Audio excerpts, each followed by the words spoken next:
I will now move to very good friends, Lou Debaka and Krishna Patel. Lou is the former ambassador at large to monitor and combat trafficking under the Obama administration, and one of the most decorated federal prosecutors in the United States. Is now a fellow at the Open Society and a senior advisor at Grace Farms. Krishna Patel is the general counsel and the Justice Initiative Director for Grace Farm Foundation. Both of them are great specialists of slavery and of the supply chain. So, and Krishna, on top of that, is an active strategist on very many initiatives to combat human trafficking on a global, national, and state level. They are going to present the work they have done for an international awareness campaign to help eradicate modern slavery. This campaign, which is called Unchained, will launch in 2019, but it's already starting, and we have given at the Thomson Reuters Foundation full support to them, and I'm very glad today to have you here. They have not a lot of time, so I shut up. Don't have a lot of time, we're going to start with a video.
Freedom needs fighters. Freedom needs you. At the end of the day, we're talking about a problem that you've heard from this stage throughout the day, a problem that many of you have worked on in your professional careers or in your charitable or your philanthropic support. At the end of the day, though, one of the things that we've seen growing out of a convening that we did with the United Nations at Grace Farms was that the space is very separate, that the NGOs around the world may know each other, but aren't always working together, that people are competing for scarce resources, and there are new resources out there, thank goodness, in the last few years.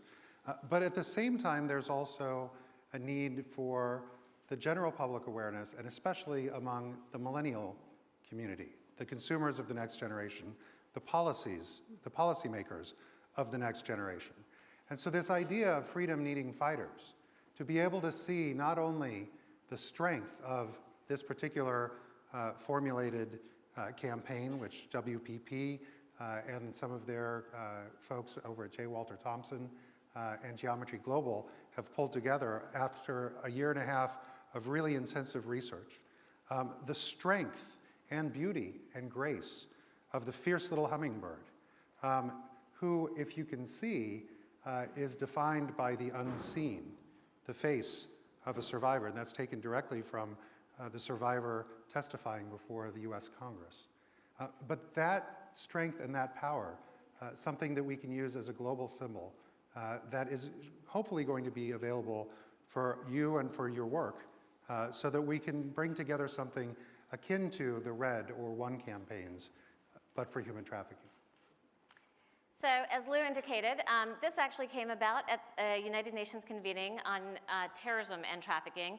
And one of the things that the communications experts kept saying to us is, as a movement, you have not done a good job communicating to the world about this issue. and let us try for an entire year working with a group of global experts to see what we can come up with. And in doing that, they did a very, very deep dive into what makes movements work and don't work, and they convinced us that this had to be a digital, it had to go through social media, and it had to work on your phones. And it was a way to bring education and awareness to everybody through their mobile devices worldwide. And so what this campaign has done is incorporate Shazam has been the first partner. They've actually created an augmented technology with the bird and a Shazam code, which you can actually test run outside where the catering is happening. There's a Shazam podium.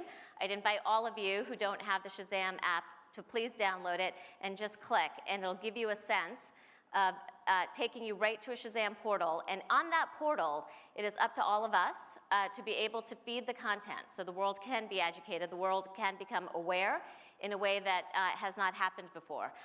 We're also collaborating with other social media groups and conversations with Snapchat to take this out very heavily to the millennial generation as well as to Gen Z. And this is everything from what we keep hearing: how do I buy my clothes, how do I consume, how do I support companies that care about this issue. And so the portal right now, when you listen to it, is actually the testimonials of victims and survivors from the tip reports, taken mostly from the time when Ambassador Baca was actually in charge of the tip reports. But understand that this portal will take you to the information and the content. And the other thing that I think we've learned through WPP is the extraordinary importance of having incredible partners. They're the ones who taught us. There's 2,100 organizations working on anti-trafficking, very fragmented, all competing for very few resources. And so this is a way where high tides can lift all boats. And this is a way to collaborate to get everybody engaged and working with and helping organizations that care about anti-trafficking. So we just have the one slide to show you. There is a landing page. It's a raw cut. So if you go to unchained.org, you get a little bit of the sense of how this campaign is going to look. And we have both a digital social media version as well as a website. And for anybody who is interested in partnering, as Monique said, Thomson Reuters joined early, and we were so thrilled. Foundation joined early, and we were so thrilled to have them. But we are, for anybody else who'd like to collaborate and work with us, we'd be thrilled to talk to you. So thank you. Thank you. Thank you. Cool. Now it's my pleasure to call Dan Widerman on stage. And Dan Widerman, we are going to make an announcement, and I think it's an important one. Dan Widerman is the managing director of Humanity United. And it is a foundation that plays a leading role in the fight against human trafficking and forced labor. It is chaired by Pam Omidyar. He was the founder of Verité, which has played a big role also to help supply chain, to help companies to know better their supply chains. In 2013, Humanity United launched a very important program called Know the Chain. Some corporations know the chain very well. It was to help companies to understand how to address forced labor in their supply chains. Dan and I want to share a few exciting updates. Thank you, Monique. It's always a pleasure to be part of this event, so thoughtfully curated and so interestingly put on. So, as you saw from the panel just before the break, there's some good work coming out of companies. And we at Humanity United believe that companies can be a force for good, and sometimes they need help to fulfill their promise as actors in the anti-slavery space. Benchmarking can help. Benchmarking, a tried and tested corporate and business practice. It helps companies understand where they stand in relation to their peers. In this case, Know the Chain has been a benchmark that has evaluated companies for their performance against specific indicators of practice in the fight against modern slavery. So as Monique mentioned, since 2016, my old organization, Verité, Sustainalytics, the Business and Human Rights Resource Center, under the auspices of Humanity United, led by my able colleague Killian Moot, have benchmarked 60 companies in 3 sectors: apparel, food and beverage, and electronics. One of the impacts is that 2/3 of those companies received some engagement from their investors, who asked them for more information, who encouraged them to do better, or who otherwise sought to improve the company performance. As we say about this particular benchmark, it gives recognition and highlights the practices of the leaders, and it provides incentives to the laggards to do more. So that's the last few years, 60 companies. That's not enough. Certainly, those of us who've been at conferences like this for a number of years, we see the same companies on the stage over and over. So how can we get to a bigger scale? Today, Humanity United and the partners in Know the Chain have launched the list of companies that we will benchmark in 2018, which is 125 companies. You can go to knowthechain.org and see that list.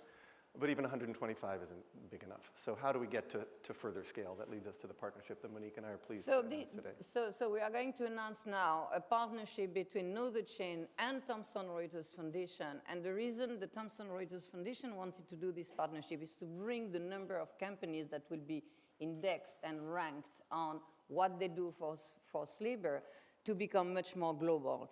We have, as you know, and we will do that after, the Stop Slavery Award, where we give awards to companies who are best in class to try to clean their supply chain.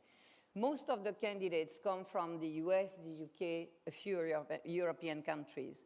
We would like that all over the world, companies really start to pay attention to the question of forced labor. And I'm speaking of China, of Japan, of Asia, of India. And so the goal of this new partnership, which will be Know the Chain Stop Slavery Index, so this will be the name of the partnership, we hope that we will get up to 300 companies by the end of 2019. Sorry. And to get there is quite a lot of work. And it will require for me to find funding for it. So it's not done yet, but we are sure that a lot of people, organizations, and groups will be interested in funding such an important work that will be the ranking of the biggest companies in the world on what they do for forced labor. Because we have noticed with the Stop Slavery Award that every time media attention is paid to a company for wrongdoing in their supply chain, or wrongdoing in their production lines, they immediately take action. Maybe if they have not a very good ranking on this new ranking, they will want to take action too. So the goal is really to magnify the virtuous cycle. And I would add only that all the information on which the index and the benchmark is based is public information, so companies have a chance to enhance their own profile to the extent that they disclose more information about their practices. And it is, I think, very important for investors, for customers, and for consumers, because we always must think that the end goal is that consumers pay attention to that issue, without which we are not going to progress. So that's the goal. Thank you. Thank you.